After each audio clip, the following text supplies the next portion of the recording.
Bonsoir et bienvenue pour un nouveau numéro de 20h le rattrapage, votre émission qui revient sur les temps forts de l'actualité de la semaine en Nouvelle-Aquitaine. Comme chaque samedi soir, un invité pour nous accompagner. Bonsoir Philippe Saïd. Bonsoir. Je vous en prie, installez-vous. Vous êtes le président du comité régional olympique et sportif. Merci d'avoir accepté notre invitation. Alors je vous propose de commencer cette émission avec cette bonne nouvelle pour le sport dans notre région. Parmi les 619 sites sélectionnés pour accueillir les centres de préparation aux Jeux Olympiques de Paris 2024, 50 se situent en Nouvelle-Aquitaine. Quelle a été votre réaction lorsque vous l'avez appris ? D'abord une fierté. Une fierté pour les communes, les départements, la région, pour tout le mouvement sportif qui s'est investi. Et puis une véritable opportunité, maintenant à nous de travailler ensemble pour construire un vrai projet d'animation sur nos territoires, pour que les Jeux ne soient pas qu'à Paris, mais sur toute la France. Vous parlez de cet investissement des collectivités, elles se sont mobilisées pendant des mois, notamment pour obtenir le label Terre de Jeux 2024. Tout à fait, le label Terre de Jeux qui permet ensuite aux collectivités de candidater pour faire effectivement, pour être CPJ. Donc du coup, voilà, donc les collectivités sont investies, donc nous on les a accompagnés, on est fiers. Maintenant, à nous de construire ensemble avec elles un projet pour qu'ensemble, on puisse se retenir et accueillir surtout les équipes. Parce qu'aujourd'hui, on a 51 sites donc, répertoriés. On en aura d'autres dans quelques mois, puisque bon, le répertoire n'est pas terminé. Oui, donc, notamment avec de nouveaux sports comme le surf. Voilà, et puis les sports de pleine nature, effectivement. Et après, donc, à nous de voir avec eux comment on peut animer tout ça et que ça soit une fête pour qu'on puisse accueillir les équipes. Parce qu'aujourd'hui, les équipes... Aujourd'hui, il y a un catalogue qui va être lancé et il faut que les équipes s'inscrivent pour entrer dans ce catalogue. À nous de les attirer. Alors, les préparatifs pour les Jeux Olympiques 2024 commenceront dès le mois de juillet prochain. Ça va très vite. Avant de poursuivre, Philippe Saïd, découvrons ce reportage tourné au Creps de Bordeaux, ce centre qui forme les jeunes sportifs de haut niveau. C'est l'un des 50 sites retenus dans la région. On regarde. Les sportifs du Creps vont bientôt devoir partager leur gymnaste à lancer avec l'élite mondiale pour leur entraînement en vue des JO 2024. Ça sera bien volontiers parce qu'en fait, les entraînements, c'est une chose importante.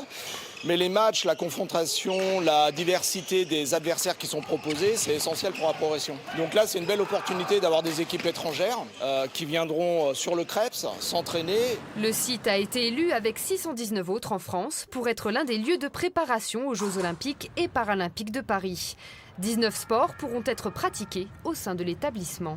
Il y a beaucoup de disciplines qui peuvent venir ici, on est reconnu dans beaucoup de disciplines. Et puis il y a notre polyvalence aussi en termes d'accompagnement, donc sur tous les aspects de la performance. Ça peut être l'installation sportive, mais c'est également le médical, la préparation, l'hébergement, le psychologique, donc tous les aspects de la performance.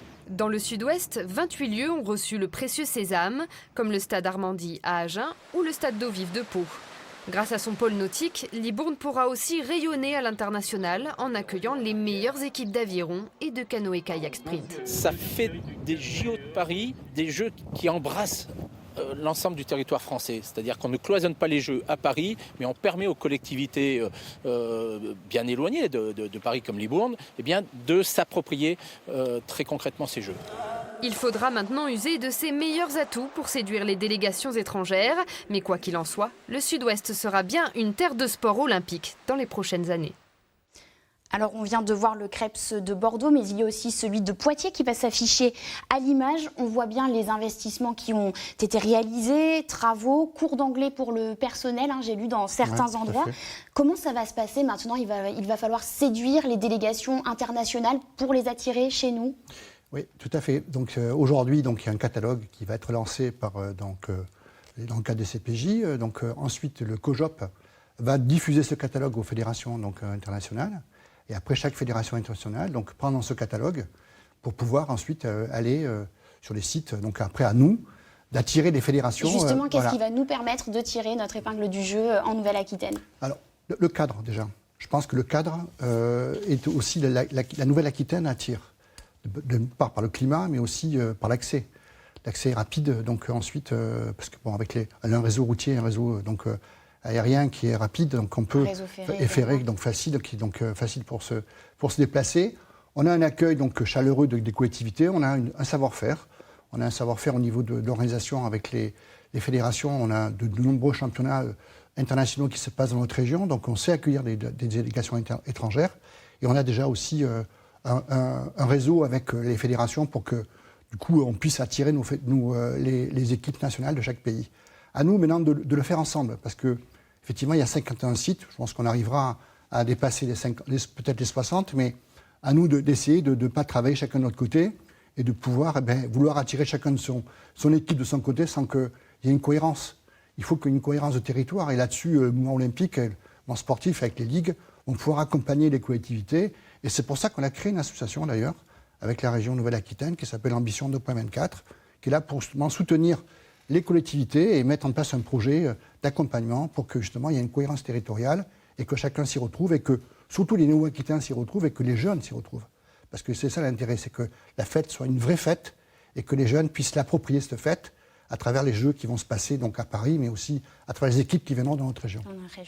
Alors avec vous, on se projette déjà vers les Jeux Olympiques de 2024, mais avant cette échéance, auront lieu les Jeux de Tokyo. Initialement prévus cette année, ils ont été reportés à l'été prochain en raison de la crise sanitaire. Une crise qui a décalé les sélections olympiques au stade d'eau vive à Pau. Elles ont démarré jeudi dernier pour les épreuves de canoë-kayak. Regardez. Les pieds dans l'eau et la tête déjà au Japon. Les sélections de canoë-kayak slalom pour les Jeux Olympiques de Tokyo commencent demain au stade d'eau vive de Pau. En compétition, 58 athlètes, les meilleurs du moment, des hommes et des femmes prêts à en découdre après des mois de frustration en raison de la crise sanitaire. Normalement, on court assez peu pendant l'année, mais on fait 5-6 courses. Là, ils n'ont rien fait, sauf les championnats d'Europe pour certains. Et ils ont vraiment envie de courir, ils ont vraiment hâte d'être au départ et de pouvoir sortir un chrono. Je pense qu'ils s'y entraînent bien depuis un moment. Ils ont l'air tous relativement zen.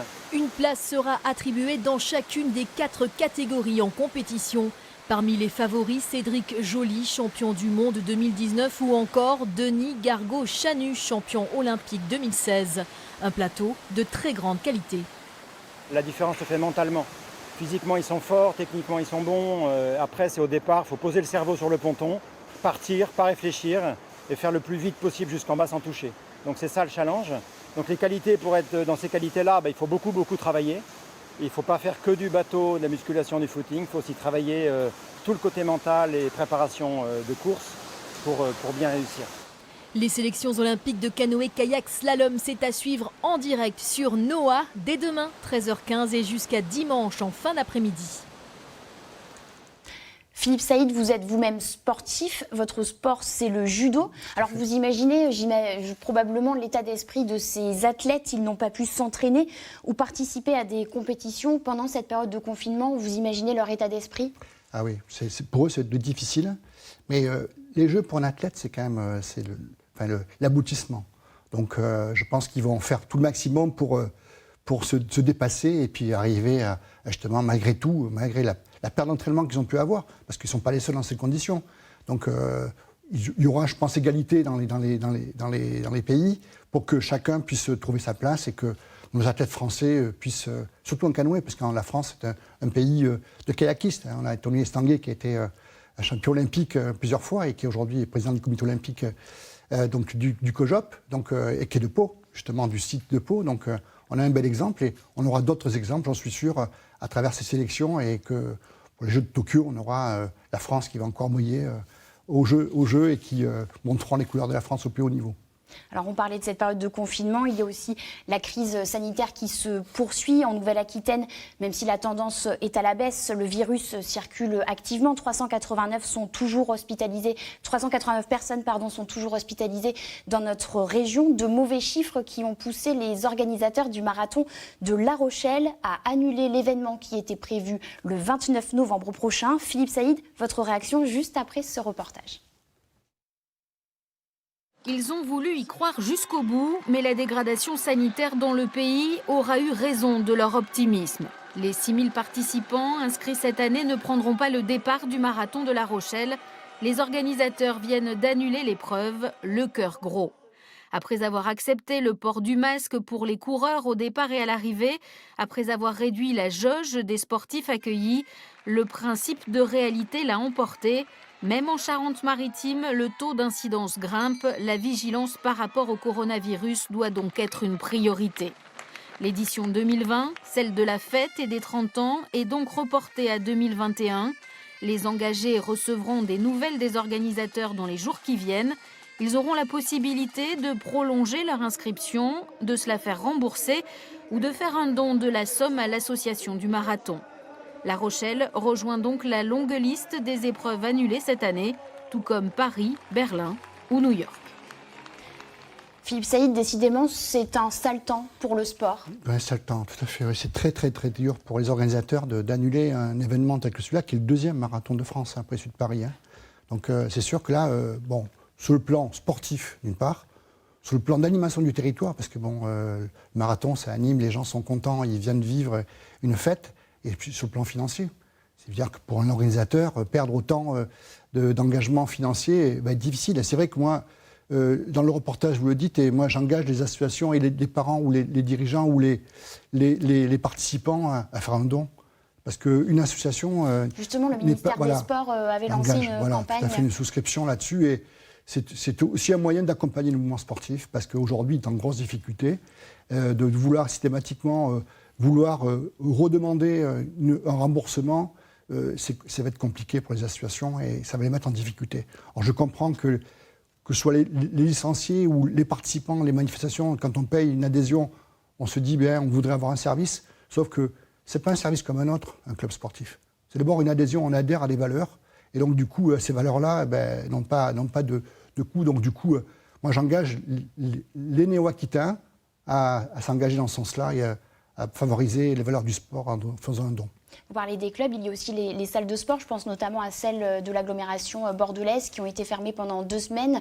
Là, les restrictions vont quelque peu s'alléger, mais c'est une catastrophe, vous me le disiez. Oui, c'est effectivement une catastrophe. Donc, la préfète de Gironde et de la région hier a annoncé que les restrictions s'étaient élargies avec la possibilité, d'une part, de pratiquer pour les moins de 18 ans. Donc c'est un soulagement pour les clubs malgré tout, parce que c'est vrai que quand on ferme complètement les salles, c'était une catastrophe. On arrivait à moins de 30% dans certains clubs, peut-être moins de 40%. Donc on arrivait ensuite en période avant les vacances scolaires. Donc si les activités ne reprenaient pas avant les vacances scolaires, certains clubs m'ont dit qu'ils allaient fermer. Certains dirigeants allaient démissionner parce qu'ils ne pouvaient plus, ils n'en pouvaient plus. Donc aujourd'hui, ça va nous relancer, avec certes des difficultés, mais on va se relancer. Le sport est habitué à rebondir, donc c'est le principal, l'un des intérêts du sport, c'est qu'on ne lâche rien. Donc là-dessus, je sais que les dirigeants, les entraîneurs et les sportifs vont se battre pour que justement leur activité va rebondir et que demain et après-demain, le sport reviendra, on l'espère, comme il était avant, en tous les cas, et peut-être plus. Alors vous parlez de rebond, justement, prenons la direction de la Creuse avec l'équipe de basket de Bénévent-l'Abbaye qui compte 7 de ses 12 joueurs positifs à la Covid-19. On regarde ce reportage. Philippe Saïd, on en parle juste après. C'est ici, dans ce gymnase, que tout a commencé. Le 26 septembre dernier, le club de basket de Couzex accueille Bénévent-l'Abbaye en pré-nationale masculine. Une semaine après le match, les premiers cas apparaissent parmi les joueurs. Depuis, les malades se multiplient dans les 2 clubs. C'est comme une traînée de poudre, à savoir des familles, des mères de famille qui ont été touchées, des femmes de joueurs. Et on a également des jeunes, là où je viens de découvrir à l'instant, un jeune de notre équipe U17 qui est également porteur du Covid. Ses parents ont été testés positifs et lui-même a été testé positif en début d'après-midi. Difficile de connaître le nombre exact de personnes touchées par le virus lors de cette rencontre. 14 joueurs positifs ont été confirmés par l'Agence régionale de santé, auxquels il faut ajouter des proches. Au total, une vingtaine de personnes sont contaminées pour le moment. Le maire de Bénévent-l'Abbaye fait face avec philosophie. Un match reste un match. À partir du moment où il y a de la compétition, il y aura des contacts. C'est inévitable. Il faut porter la plus grande attention. Je doute qu'on empêche le virus de passer sans arrêt, mais on peut effectivement essayer de limiter. 45 cas contacts en plus des joueurs déclarés positifs attendent le résultat de leur test. On saura alors si le cluster a été contenu ou non. Les consignes ont bien été passées. Si les personnes respectent les consignes d'isolement, il n'y a pas de risque. Ça limite considérablement les risques de transmission du virus. Il faut que les personnes qui ont été appelées par l'assurance maladie restent bien chez elles, portent les masques, respectent bien les mesures barrières et respectent bien les mesures d'isolement. Après 7 jours de quarantaine, les malades identifiés devront à nouveau se faire tester avant de retrouver leur terrain de sport préféré. Philippe Saïd, l'épidémie touche aussi bien les petits clubs que les équipes professionnelles. Je pense notamment au Boulazac Basket Dordogne qui n'a toujours pas pu démarrer sa saison. Est-ce qu'on peut imaginer à terme la disparition de grandes équipes comme celle-ci ? Moi je vais dire non, tout simplement parce que ça serait catastrophique. Non pas pour eux, c'est d'une manière générale, il faut qu'on apprenne à vivre avec. Et la difficulté, c'est qu'aujourd'hui, le virus circule, qui circule dans les petits clubs, dans les grands clubs, dans les écoles, dans les magasins, dans les restaurants ou dans les bars, il circule partout. Donc aujourd'hui, il faut qu'on apprenne les uns et les autres à se responsabiliser, à vivre avec, progressivement, et puis à pouvoir peut-être vivre autrement dans un premier temps. Et je pense que progressivement, si chacun respecte les gestes barrières, si les clubs respectent les préconisations faites par leur fédération, si les communes respectent, et c'est ce qu'ils font aujourd'hui, je les remercie, nettoient régulièrement les salles, parce que pour les désinfections, pour elles, c'est pas facile non plus. On arrivera petit à petit à réduire la Covid, et puis donc du coup, on arrivera à garder nos activités aussi bien sportives qu'économiques. Parce qu'un club professionnel, c'est aussi de l'économie. Un club amateur, c'est aussi de l'économie. Donc tout est lié. Et c'est d'abord avant tout du lien social. Et ce lien social, il ne faut pas le préserver. Donc moi, je suis assez confiant sur l'avenir, même si aujourd'hui c'est difficile. Il ne faut pas baisser les bras, bien au contraire. Et on va rebondir, et puis et on va remonter la pente, et puis progressivement, les clubs, les entreprises repartiront de plus belle. Vous dites qu'il faut qu'on apprenne à vivre avec. Aujourd'hui, la Ligue nationale de basket fixe à 3 joueurs, si 3 joueurs sont testés positifs à la Covid-19, le match est automatiquement reporté. Est-ce qu'il faudrait revoir ce seuil ?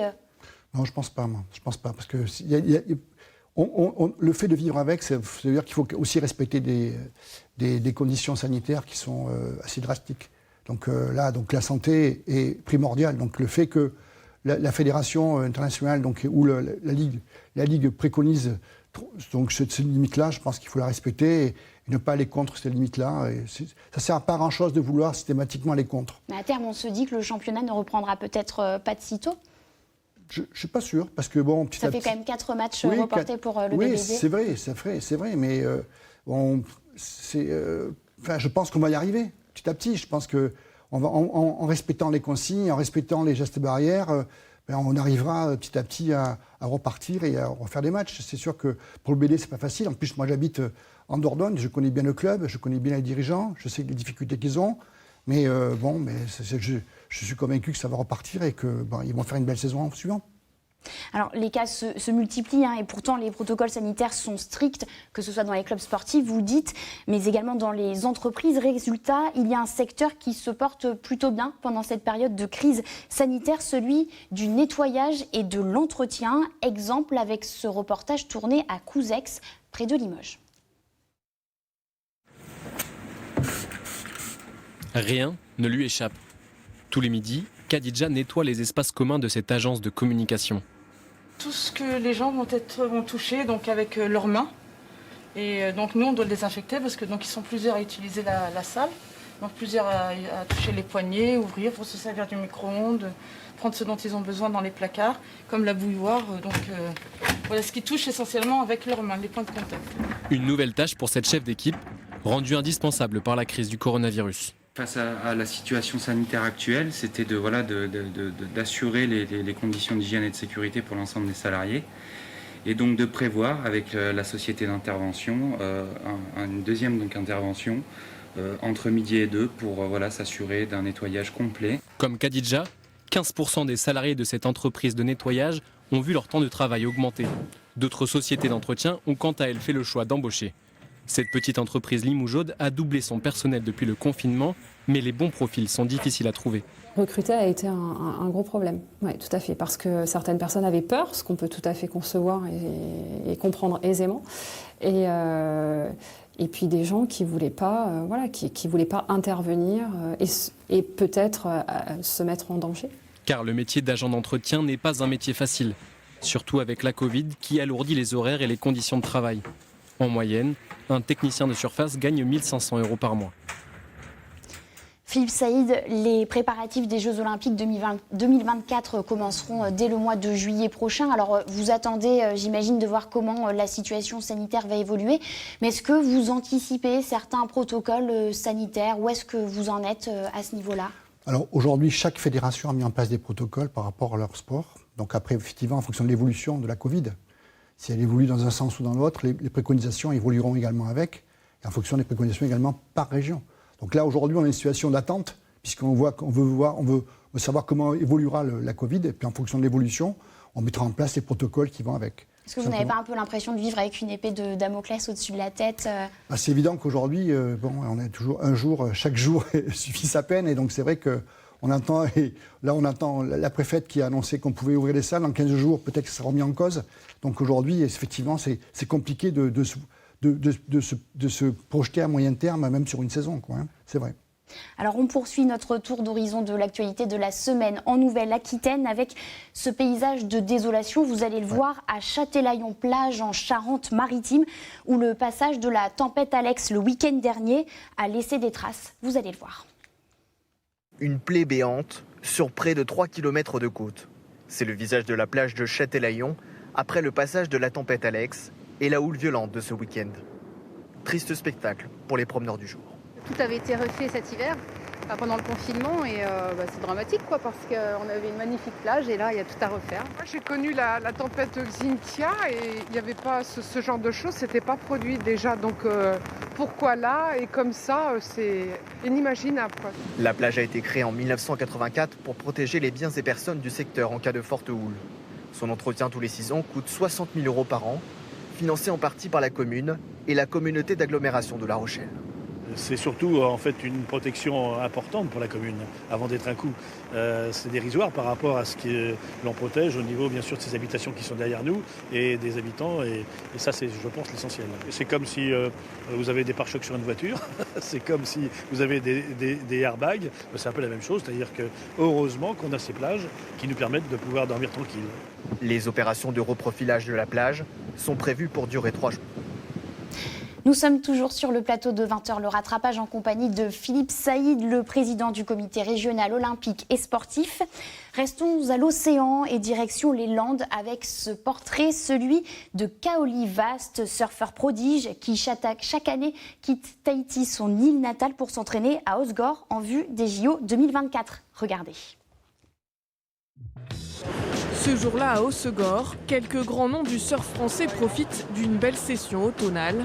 Et même à des milliers de kilomètres de son île natale, Kaoli Vast se fait vite sa place dans les vagues landaises.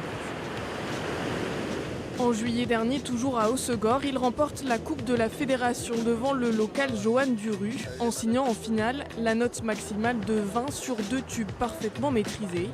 La côte atlantique est désormais une étape incontournable dans son apprentissage. Ce genre de vague, quand c'est des beach breaks, du coup c'est polyvalent, que ce soit des tubes, onshore, pourris, la marée elle joue énormément et c'est un bon entraînement. Kaoli avait 10 ans lorsque Vincent Guelfi le repère dans une compétition junior. Impressionné par sa vitesse sur la vague, il loue aujourd'hui son étonnante maturité. Là, la première manœuvre, il faut que ce soit un peu dans le creux et ainsi. Il sait qu'il y a un temps pour tout, pour s'amuser, pour travailler à l'école et pour surfer, être focus sur les compétitions. Et ça, c'est chez un jeune, des fois, c'est plutôt, ça peut arriver un peu plus tard à la maturité et des fois, c'est trop tard, une fois que ta carrière est un peu au milieu. Lui, il a déjà cette envie de réussir. Un bac ES en poche et tout juste inscrit en licence de STAPS, le jeune surfeur de 18 ans tente désormais de décrocher son permis. Mener de front scolarité et carrière sportive, ça ne fait pas vraiment peur à Kaoli. Ça me permet d'être avec mes amis, d'avoir une vie sociable avec tous mes potes et surtout à la maison à Tahiti. Et voilà. Puis moi j'ai toujours fait les deux depuis que je suis tout petit, alterner le surf et l'école. C'est dur mais il faut que je m'accroche et que je vais tout faire pour réussir. La tête sur les épaules et les pieds bien ancrés sur sa planche, Kaoli Vast n'a pas vraiment le profil d'une étoile filante, mais reste à confirmer ce potentiel hors norme. C'est quand même de la pression parce qu'il y a quand même beaucoup de gens qui m'aident, qui sont derrière moi et voilà, c'est vraiment ça qui me pousse aussi. C'est un peu une force et voilà, c'est pour ça qu'il faut que je reste concentré dans ce que je fais concentré sur l'objectif d'une vie, comme il l'appelle lui-même, se qualifier pour les JO de 2024 qui se dérouleront chez lui sur la vague mythique de Tehupo à Tahiti. L'avenir s'annonce radieux pour Kaoli. Philippe Saïd, changeons de registre avec cette initiative à Périgueux, en Dordogne, dont vous êtes originaire. Des coiffeurs collectent les cheveux une fois coupés, je vous rassure, afin de lutter contre la pollution aux hydrocarbures dans les océans. Ça peut vous sembler étrange, mais regardez. La journée se termine dans ce salon du centre-ville de Périgueux. Dernière cliente, derniers cheveux collectés pour Lydie et Sébastien. Ce couple de coiffeurs offre aux cheveux coupés une nouvelle vie. Nous faisons ça depuis quelques temps, ça nous est très cher, la clientèle apprécie énormément et j'espère bien qu'un bon tas de coiffeurs vont s'y mettre aussi. Les cheveux collectés sont acheminés jusqu'ici, dans le Var, dans le garage du fondateur de l'association Thierry Gras, qui sait parfaitement quoi en faire. Je bourre des collants de cheveux pour pouvoir faire des boudins comme ça, en fait, qui après seront mis dans les ports. Des boudins flottants, soit dans les ports, soit pour les marées noires, pour récolter les hydrocarbures de surface et surtout les huiles solaires, parce que ça capte aussi les huiles solaires. Thierry n'a rien inventé, il a su remettre simplement au goût du jour une vieille recette. Au moment du naufrage de la Mokokadis en 1978, c'est les pêcheurs bretons en fait, qui ont pour ramasser le pétrole qui arrivait sur leur côte, en fait, ont sorti un remède de grand-mère, qui était de mettre dans des collants des cheveux.